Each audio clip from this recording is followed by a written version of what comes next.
School में अचानक smiley mask पहने हमलावर घुस आए। हर तरफ अफरा तफरी मच गई।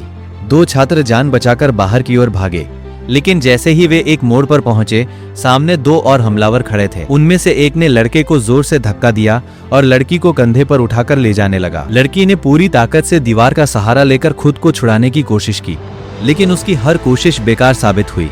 ये देखकर लड़के ने पास रखा फायर एक्सटिंग्विशर उठाया और पूरी ताकत से हमलावर पर टूट पड़ा। कई वार करने के बाद आखिरकार वे हमलावर जमीन पर गिर गया, लेकिन राहत ज्यादा देर तक नहीं मिली। कुछ ही पलों में वो फिर उठ खड़ा हुआ और अपने साथियों के साथ दोनों को गलियारे के बीचों बीच घेर लिया। उसी वक्त दोनों को एहसास हुआ कि वे साधारण इंसान नहीं बल्कि म्यूटेंट हैं। लड़के ने लड़की की तरफ देखा और कहा, अब अपनी ताकत इस्तेमाल करने का वक्त आ गया है। कोई और रास्ता नहीं बचा था।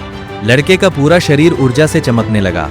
अगले ही पल वो बिजली जैसी रफ्तार से आगे बढ़ा और सामने का रास्ता चीरते हुए दोनों के लिए निकलने का रास्ता बना दिया। लेकिन इन सभी अजीब घटनाओं का रिश्ता एक नई लड़की डैनी से जुड़ा हुआ था। उसके स्कूल में आने के बाद से लगातार रहस्यमयी घटनाएं होने लगी। बाकी म्यूटेंट से अलग डैनी को खुद भी नहीं पता था कि उसके अंदर कौन सी शक्ति छिपी हुई है। इसी वजह से मीक अक्सर उसका मजाक उड़ाता था।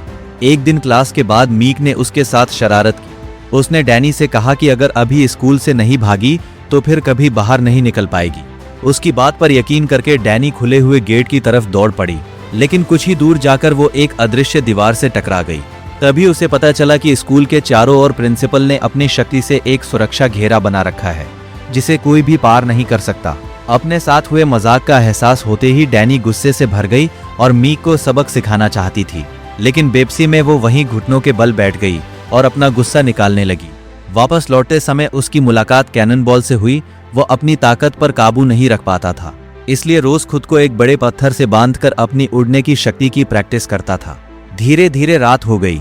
सोते समय डैनी को एक भयानक सपना आया, जिसमें उसके बचपन की वो दर्दनाक याद फिर से सामने आ गई, जब उसके पिता की हत्या कर दी गई थी। उसी दौरान मॉनिटर पर उसकी मानसिक ऊर्जा का स्तर तेजी से बढ़ने लगा। तभी कैननबॉल को भी महसूस हुआ कि आसपास कुछ बहुत अजीब होने वाला है। कांपते हुए हाथों के साथ वह वॉशिंग मशीन के पास पहुंचा, लेकिन अचानक उसे खींचकर उसके पिता वाली पुरानी खदान में पहुंचा दिया गया।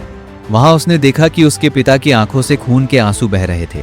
उन्होंने उस पर आरोप लगाया कि उसकी बेकाबू शक्ति की वजह से खदान ढह गई और उनकी मौत हो गई। अगले ही पल कैननबॉल को एक बेहद शक्तिशाली ऊर्जा ने जोर से उछालकर दूर फेंक दिया।